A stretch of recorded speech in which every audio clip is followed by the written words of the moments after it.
So today we have Rishabh Moria with us, who has secured All India rank 39 in CS GATE exam 2024. So congratulations, Rishabh. Thank So you. I have my first question to you. That is, why you chose to give GATE and how it all started. I decided to give GATE because 11th 12th मैंने बहुत बड़ी गलती कर दी थी. JEE के लिए अच्छे से प्रिपेयर नहीं किया था, तो तभी मुझे ड्रॉप लेने में बहुत डर लग रहा था. तो तभी मैंने डिसाइड किया कि इंजीनियरिंग में एडमिशन ले लूँगा एंड फिर उसके बाद गेट के लिए प्रिपेयर करना स्टार्ट करूँगा. बट मतलब मैंने डिसीजन तो लिया था कि गेट से मेरे को आईआईटी जाना है. मैंने ये भी डिसीजन लिया था कि गेट करना ही है, बट मैं इंजीनियरिंग के टाइम भी गेट पे फोकस नहीं किया इतना, तो वो भी मेरी एक गलती थी. तो एम तो मेरा आईआईटीज़ ही थे, तो इसलिए मैंने गेट देने का डिसीजन लिया. Acha, as we know, you have taken drop for preparing for GATE. So how did you handle the pressure of taking the drop? Like, pressure तो कभी कम नहीं होता. इधर पे सारे दोस्त रहते हैं, सर रहते हैं, हमारे एज वाले भी जो ड्रॉप लेके बैठे हैं वो भी साथ में रहते हैं, तो लगता है हाँ लोग हैं हमारे जैसे भी. तो उनके साथ ऐसा प्रेशर अकेले पे रहता है तो फिर मैनेज नहीं होता, बट साथ में और लोग रहते हैं इधर पे फ्रेंड्स के साथ, तो फिर वो मैनेज अच्छे से हो पाता है. तो ये प्रेशर मैनेज करने का एक तरीका था. दूसरा, प्रेशर मैनेज करने के लिए मेरे फैमिली वालों ने भी मुझे काफ़ी सपोर्ट किया. आरएसवी सर ने भी मुझे काफ़ी सपोर्ट किया. आरएसवी सर तो यहाँ पे अच्छे से सबको मोटिवेट करते थे, तो उससे भी प्रेशर इतना उन्होंने फील होने नहीं दिया कि डबल ड्रॉप है. okay. So how do you used to keep yourself calm before any test like mock test and GATE exam? Test के पहले आई वॉज लाइक कि अभी मुझे एक टेस्ट देना है, 3 घंटे का टेस्ट है. मैं 15 मिनट पहले एकदम शांत बैठने को ट्राई करता था, एकदम शांति से बैठ रहा था, उधर पे ही एनालाइज करता था कि क्या करना है. अगर कभी मुझे डर भी लग रहा है तो फिर मैं सोचता था अरे पिछले टेस्ट में मार्क्स आ जाते थे, इसमें भी आ जाएंगे. तो फिर उससे कितने बार तो ऐसे ही सोच के कि हाँ मार्क्स आ जाते हैं, इसमें भी आ सकते हैं. तो ये पॉइंट से ही मैं काफ़ी बार अपने आप को मोटिवेट करता था. लाइक कितने बार तो टेस्ट के बीच में भी जब स्टार्टिंग में मैं कुछ क्वेश्चन सॉल्व कर रहा हूँ एंड वो अच्छे से नहीं जा रहे वो क्वेश्चंस, तो आई वाज लाइक कि ये क्वेश्चन अच्छे से नहीं हो रहा है, ये क्वेश्चन अच्छे से नहीं हो रहा है, ये क्वेश्चन अच्छे से नहीं हो रहा है, तो उसमें भी प्रेशर बिल्डअप होता है. तो वो प्रेशर को भी कम करने के लिए मैं बीच में टेस्ट के बीच में भी 2 मिनट का पॉज कितने बार लिया हूँ. टेस्ट के बीच में मैं रुक जाता था अच्छे से कंफर्टेबली होके, फिर वापस से अपने आप को बैठता था, पानी वानी पीता था, फिर थोड़ा अच्छे से ब्रीद इन ब्रीद आउट करता था एंड उसके बाद वापस से क्वेश्चंस रीथिंक करके वापस से अटेम्प्ट करना स्टार्ट करता था. मेरा मॉक टेस्ट का एक अप्रोच मैंने डिसाइड किया था, वो हर पर्सन टू पर्सन चेंज होता रहेगा अप्रोच, बट मेरा अप्रोच ऐसा था कि मैं एक क्वेश्चन अटेम्प्ट करने जाऊँ तो उसको आंसर करके ही आगे बढ़ता हूँ. तो मैं ऐसे लाइन बाय लाइन ही बढ़ता था, मैं कभी अपना पैटर्न चेंज नहीं किया. मैंने एग्ज़ाम में भी यही पैटर्न फॉलो किया. बस मेरे पैटर्न में ऐसा था कि कुछ क्वेश्चंस ऐसे रहते हैं जिनमें ज़्यादा डाउट आता है, तो उनको मार्क फॉर रिव्यू करके मैं एंड में आके वापस से देखता था. और हर टेस्ट में मुझे एंड में आधा घंटा मैं ऐसे बफर रखता ही था. वर्स्ट केस में आधा घंटा बफर रखने को ट्राई करता था कि मैं वापस से जाके उस क्वेश्चन को रिविजिट करूं एंड उसको वापस से सॉल्व कर सकूं. बहुत बार ऐसे भी होते थे कि टेस्ट लेंदी रहते थे एंड हमें रिविजिट करने का मौका नहीं मिलता था, बट उसमें भी मैं जब फर्स्ट टाइम अटेम्प्ट करता था तो ऐसे अटेम्प्ट करता था कि मुझे वो बार वापस से जाके देखना ना पड़े, मोस्ट ऑफ द क्वेश्चंस फिर मुझे रिपीट ना करने पड़े. तो फिर जिसमें बहुत ज़्यादा ही डाउट है मैं उनको ही मार्क फॉर रिव्यू रखता था. और मार्क फॉर रिव्यू में भी कुछ क्वेश्चन ऐसे रहते थे जो मुझे पहले डाउट रहते थे, but most of the time ऐसे होता है कि जो हमने पहले आंसर किया वही सही भी रहता है. Okay. So as you said, during the test there were some questions which were you not able to answer. So after going home, did you practice them? Like what you did about them? ऐसे तो बहुत सारे questions रहते थे जो हमें नहीं आते थे. हर टेस्ट में हमें ऐसे न्यू सेट ऑफ क्वेश्चंस मिलते थे, तो हमारा यहाँ पे पीयर ग्रुप बना हुआ था, तो हम अगर हमें वापस से खुद ट्राई करने पे नहीं आ रहा है तो एक तो टेस्ट सीरीज के सॉल्यूशंस हमें मिले रहते थे, हम वो देख के समझने को ट्राई करते थे. अगर हमें उससे भी नहीं समझ रहा है तो इतने सारे लोग हैं क्लास में, उनमें किसी ना किसी को तो वो आंसर आया ही होगा, किसी ना किसी को तो वो समझ आया ही होगा. और कई बार ऐसा होता था कि कितने लोग रहते थे जिनको वो आंसर अटेम्प्ट हुआ है, हमसे नहीं हुआ था, और उनका अप्रोच जो ऑनलाइन सोल्यूशन है उससे काफ़ी ईजी रहता था, अच्छा रहता था, तो उनसे भी सीखने में काफ़ी हेल्प मिलती थी कि एक नया अप्रोच मिल रहा है, हमें डीप अंडरस्टैंडिंग भी आ रही है उसी टॉपिक में। और फिर इस तरीके से हर टेस्ट में हम एनालिसिस करते रहते थे साथ में अपने पीयर ग्रुप के साथ में ही। तो ऐसे करते करते हर टेस्ट के बाद हम लोग ऐसे डिसाइड कर लेते थे कि अभी इस टेस्ट का एनालिसिस करना है। तो हम लाइन बाय लाइन सारे क्वेश्चंस विजिट करने जाते थे। तो अगर हमें ये क्वेश्चन आया है और उसे नहीं आया तो हम बता देंगे, उसे आया हमें नहीं आया तो हम पूछ लेंगे। तो ये अप्रोच रहता था। और अगर किसी को नहीं आया, पूरी क्लास में किसी को नहीं आया, तो सर तो हैं ही अपने साथ, सर का सपोर्ट हमेशा रहा है। तो अगर ऐसा कितने बार हुआ कि हम सर के पास वो क्वेश्चन लेके गए हैं और सर ने बोलता है अरे ये तो चित्थड़ क्वेश्चन है, एकदम सर के वर्ड्स में ये तो चित्थड़ क्वेश्चन है, क्योंकि वो क्वेश्चन बहुत ईजी रहता था। सर 2 मिनट में पढ़ते थे, डिकोड करते थे और सही आंसर हमें निकाल के दे देते थे। फिर हमें ऐसा डाउट तब होता था कि हमने ये अप्रोच तभी क्यों नहीं सोचा एग्जाम के टाइम पे, या हम वापस से जब रिपीट कर रहे थे तब हमें ये अप्रोच क्यों नहीं समझ आया कि ऐसे भी कर सकते हैं। तो वो सर के साथ हमने काफ़ी क्वेश्चंस डिस्कस किए हैं, तो उससे भी हमें काफ़ी हेल्प हुआ है कि हमें अप्रोच पता चला है हर क्वेश्चन का, इधर से उधर से काफ़ी नए वेज पता चले एक ही क्वेश्चन को सॉल्व करने के। Okay. So what was your daily routine for studies during the preparation? मैंने last year Vision GATE join किया था, अप्रैल के स्टार्ट के अराउंड, एंड तभी मेरा रूटीन ऐसा था कि मैं विजन गेट सिर्फ लेक्चर के बेसिस पे आता था। तभी मैं डेली क्लास आके नहीं बैठता था और तभी इतनी फ्रेंडशिप नहीं हुई थी किसी से। मैं फर्स्ट डे आया तो फर्स्ट डे आगे सब लोग बैठे हुए थे, सब एकदम न्यू थे मेरे लिए।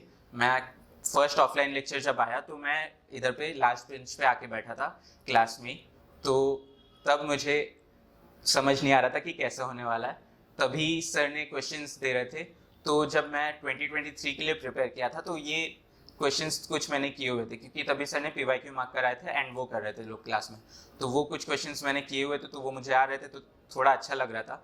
फिर जब सर ने खुद के क्वेश्चंस देना स्टार्ट किया तब मुझे कुछ समझ नहीं आ रहा था कैसे हो रहा है। कुछ लोगों से हो रहे थे, काफ़ी से नहीं हो रहे थे। तो मेरा रूटीन स्टार्टिंग में ऐसा था कि मैं सिर्फ ऑफलाइन लेक्चर्स के लिए आता था एंड ऑनलाइन लेक्चर्स घर से अटेंड करता था एंड बाकी टाइम घर पे प्रिपेयर करता था। फिर जैसे जैसे टाइम होते गया मेरी फ्रेंडशिप अच्छी होती गई क्लास में। सर के साथ हम लोग फिर टिफ़िन खाने लगे, सर के साथ अच्छे से बातें करने थे, सर हमें गाइड करते थे। सर खाते टाइम भी हमें अच्छे से अच्छे क्वेश्चंस बना के देते थे, हम टिफ़िन खाते टाइम भी अच्छे अच्छे क्वेश्चंस सॉल्व करते रहते थे। तो ऐसा हुआ कि फिर धीरे धीरे मेरा क्लास में रहने वाला टाइम बढ़ता गया। और फिर जब नवंबर के स्टार्ट में, मतलब नवंबर या उससे पहले सितंबर के स्टार्ट में, मुझे ऐसे सर ने चाबी दे दी थी क्लास की, तो मैं चाबी लेता था। चाबी जिस दिन से मुझे मिली उसके बाद से क्लास 7:30 बजे खुल जाती थी। मैं 7:30 बजे क्लास आने के लिए 5:30 बजे उठ जाता था। फिर 7:30 बजे इधर पे पहुंचने के लिए 6:30 बजे घर से निकल के इधर पे 7:30 बजे क्लास खोल के इधर बैठ जाता था। बाकी और भी मेरे फ्रेंड्स आते थे, जो मेरे दोस्त पीयर ग्रुप था, वो लोग भी मेरे साथ आते थे। सब यहाँ पे हम पूरा दिन बैठे रहते थे, यहीं पे सर के साथ भी डिस्कस करते थे। हम टिफ़िन साथ में खाते हुए डिस्कस करते रहते थे। हम पूरा दिन, मतलब मैं यहाँ पे 7:30 आता था एंड के टाइम में, एंड फिर रात को 9 बजे पूरा दिन ख़त्म होने के बाद 9 बजे क्लास से निकलता था घर के लिए। तो कितने बार तो मुझे तो ऐसा लग रहा है कि मैं घर सिर्फ सोने के लिए जाता था, क्लास मैंने ज़्यादा टाइम स्पेंड किया। फिर एकदम एंड में तो हमने कितने बार तो बहुत ज़्यादा ही प्रिपेयर कर लिया, पूरी रात भी पढ़ाई की है। तो वो अभी बता नहीं सकते इतने अच्छे से। फिर ये मेरा शेड्यूल था एंड के लिए। फिर एंड में जब लास्ट का महीना आया नवंबर से ही, तभी हमारे शेड्यूल में ये भी चीज़ ऐड हुई थी कि हमें ढेर सारे मॉक टेस्ट देने हैं भर भर के। तो हम आते थे, एक मॉक टेस्ट देते थे, फिर उसके क्वेश्चंस एनालाइज करते थे। फिर जैसे ही ये हमारा हॉल टिकट आया तो हमें 2-2 मॉक टेस्ट दे रहे थे हम हर स्लॉट के हिसाब से। हम फिर ऐसे दिन में 2 मॉक टेस्ट देते थे, वो एनालाइज करते थे। कितने बार तो ऐसा हुआ है कि हम मॉक टेस्ट दे दे के परेशान हो गए। तो मॉक टेस्ट का भी अलग प्रेशर रहता है। फिर हमारा ऐसा भी टारगेट रहता था कि दिन में 100 क्वेश्चंस करने हैं। 2 मॉक टेस्ट हो जाते थे, तो फिर कितने बार तो स्टार्टिंग में जब हम मॉक टेस्ट दे रहे थे तो उससे ही एग्जॉस्ट हो जा रहे थे। बट एंड में ऐसी हैबिट हो गई थी कि ज़्यादा क्वेश्चंस पे भी हमें एग्जॉस्शन फील नहीं हो रहा था। हम 2 मॉक टेस्ट देने के बाद भी खुद के एक्स्ट्रा क्वेश्चंस अटेम्प्ट कर सकते थे। तो फिर उसके बाद हम जब ये मॉक टेस्ट का पीरियड अच्छे से हो गया, फिर हमारा जब एक महीने का पीरियड था ये, अभी जब एक हफ्ता बचा है गेट के लिए, तो गेट के लिए एक हफ्ता बचा है, तो मैंने तभी टेस्ट देने की जगह तभी एक एक दिन को डिवाइड किया और डेली ऐसे सब्जेक्ट्स रिवाइज करने लगा। तो उसके बेसिस पे फिर मैं गेट का पेपर देकर आया। Okay. So then, who all contributed in the success of a GATE exam? Like I said, मेरे सक्सेस के पीछे बहुत लोगों का हाथ है। पहले तो RSV सर हैं। RSV सर ने, जैसे मैंने बताया, बहुत अच्छे से सबको गाइड किया है। मुझे तो सर ने पर्सनली भी गाइड किया है। सर पर्सनली सबके डाउट सॉल्व करते हैं। मुझे कितने बार सर ने पर्सनली गाइड किया है। एक बार तो ऐसा हुआ कि मैं फर्स्ट बेंच पे बैठा हूँ, सर मेरे सामने हैं। ये DA के पेपर के 2 दिन पहले का बात है। सर ने मुझे एक क्वेश्चन पूछा और चैलेंज किया कि ये तुम्हें नहीं आएगा, ये तुम भूल चुके हो। तो सर ने ये क्वेश्चन मुझे पूछा, DA के पेपर में वो सेम टू सेम क्वेश्चन आया, और सेम टू सेम क्वेश्चन मैं सर के सामने आंसर नहीं कर पाया था, बट सर ने पूछा हुआ था, इसलिए मैं वो DA के पेपर में जाके अटेम्प्ट किया। और वो था, वहाँ पे मैं ऐसे क्वेश्चन देखा, अरे ये तो सर ने पूछा था, टिक मार्क आगे। तो वहाँ पे लोग 3-3 मिनट ले रहे थे, मैं 1 मिनट भी नहीं लिया और उसको सीधा टिक करके आगे चला गया। तो वो बेनिफिट सर की वजह से हुआ। फिर मेरे पेरेंट्स ने और मेरे घर वालों ने भी मुझे काफ़ी सपोर्ट किया। जैसे मैंने बताया कि मैं सुबह 5:30 बजे उठ के मैंने अपना शेड्यूल बना लिया था। तो जब मैं उठता था तो मेरे साथ मेरी मम्मी भी उठ जाती थी मुझे टिफ़िन बना के देने के लिए। मेरे पापा भी उठ जाते थे, मुझे सपोर्ट करते थे। ऐसे ही सब घर वालों ने भी बहुत सपोर्ट किया है। फिर यहाँ पर मेरे दोस्तों ने भी मुझे काफ़ी सपोर्ट किया है। कितने बार तो मार्क्स अच्छे नहीं आते थे, तो फिर मैं उदास बैठा रहता था, तो लोग आके पूछते थे क्या हुआ क्या हुआ। तो इन्होंने भी काफ़ी सपोर्ट किया है, काफ़ी डाउट सॉल्व किए हैं मेरे। तो ऐसे मेरे फ्रेंड्स भी हैं कुछ कॉलेजेस वाले, उन्होंने भी काफ़ी सपोर्ट किया है। अच्छा, then can you share some key secrets for the success in GATE exam? मेरे लिए सबसे इम्पोर्टेंट सीक्रेट रहा है डिसिप्लिन, बोल सकते हैं, क्योंकि मैंने एक शेड्यूल बना लिया एंड वो फॉलो करते रहा, एंड फिर वो शेड्यूल के बेसिस पे मैं सब करते रहा। तो मेरा ऐसा था कि मैं ये शेड्यूल अच्छे से कर रहा हूँ तो मेरा हो रहा है, मैं पढ़ाई कर रहा हूँ मेरा हो रहा है। तो मेरा फर्स्ट था कि मैंने अच्छे से एक शेड्यूल बनाया, डिसिप्लिन से उसको फॉलो किया। फिर सेकंड सीक्रेट था कि मैंने इस साल ढेर सारे मॉक टेस्ट किए। लाइक लास्ट ईयर जब मैंने 2023 में अपना गेट अटेम्प्ट दिया था, तब मुझे 1308 रैंक आया था। एंड उस ईयर मैंने लगभग क्या गिन के 4-5 या 6 मॉक टेस्ट दिए होंगे। उधर पे भी तभी जब मैं मॉक टेस्ट दे रहा था, तो जो फर्स्ट टेस्ट था, जो फ्री टेस्ट रहता है, जो मॉक टेस्ट देने वाले इंस्टीट्यूट बहुत ईजी बनाते हैं, वो दिया था तो 60 मार्क्स आए थे। एंड उसके बाद 3-4 टेस्ट में 50 मार्क्स के आसपास आ रहे थे, 55 के आसपास। तो मुझे लग रहा था कि सिर्फ 55 मार्क्स आ रहे हैं, तो थोड़ा मैं तभी डिमोटिवेट हुआ था, क्योंकि जब मैं 23 के लिए कर रहा था तो मैंने टेस्ट देना ही स्टार्ट किया था 15 जनवरी के आसपास से, और तभी पेपर था 4 फरवरी को। तो मैंने एकदम एंड में टेस्ट देना स्टार्ट किया, 6 मॉक टेस्ट दिए आसपास कुछ, एंड बहुत डिमोटिवेट हो गया कि सिर्फ 55 के आसपास ही आ रहे हैं। फिर मैंने एंड में मॉक टेस्ट नहीं दिया तभी, एंड बंद कर दिया मॉक टेस्ट देना। तो जितना उधर पे मॉक टेस्ट में मार्क्स आ रहे थे उतना ही फाइनली गेट में भी आया 54, एंड रैंक भी उसके अकॉर्डिंग आया। बट इस साल सर ने बोला कि मॉक टेस्ट भर के दो, जो जितना मॉक टेस्ट देगा उसके इतना अच्छा आता है।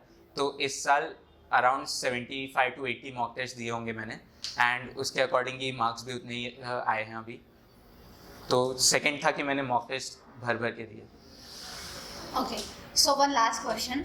What advice would you like to give for the upcoming GATE aspirants? तो जो अभी रिसेंट के गेट एस्पिरेंट्स हैं उनको मैं बोल दूँ कि कॉलेज के साथ भी पढ़ाई होती है, मैंने नहीं की वो मेरी गलती है। सर के क्वेश्चंस अच्छे से नोट करके रखो तुम लोग। सर के क्वेश्चंस बहुत अच्छे होते हैं, वो तुम्हें किसी टेस्ट सीरीज में देखने नहीं मिलेंगे। तुम्हें वो क्वेश्चंस ऐसे रहेंगे कि सर अपने दिमाग में नए नए क्वेश्चंस बनाते रहते हैं, एंड वो काफ़ी खतरनाक क्वेश्चंस होते हैं जो गेट में रिपीट भी होते हैं। कितने बार तो ऐसा हुआ है कि सर ने क्वेश्चन पूछा है एंड वो सेम थोड़ा ट्विस्ट होके वो क्वेश्चन गेट में आया है।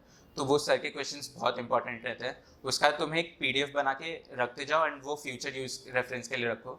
और सेकंड है कि तुम जब अपना मॉक टेस्ट देते रहोगे, तुम जब मॉक टेस्ट दे रहे हो उसमें जो क्वेश्चंस तुम अटेम्प्ट कर रहे हो, मॉक टेस्ट या कोई भी सब्जेक्ट वाइज टॉपिक टेस्ट, तुम जो अटेम्प्ट कर रहे हो, तुम्हें जो क्वेश्चन ऐसा लगे कि ये अच्छा है, अभी तुमसे नहीं हुआ और तुम्हें फ्यूचर में करना चाहिए, तुम उस क्वेश्चन को भी एक अलग से PDF में स्टोर कर लो, एंड उसको भी फ्यूचर रेफरेंस के लिए यूज़ कर सकते हो।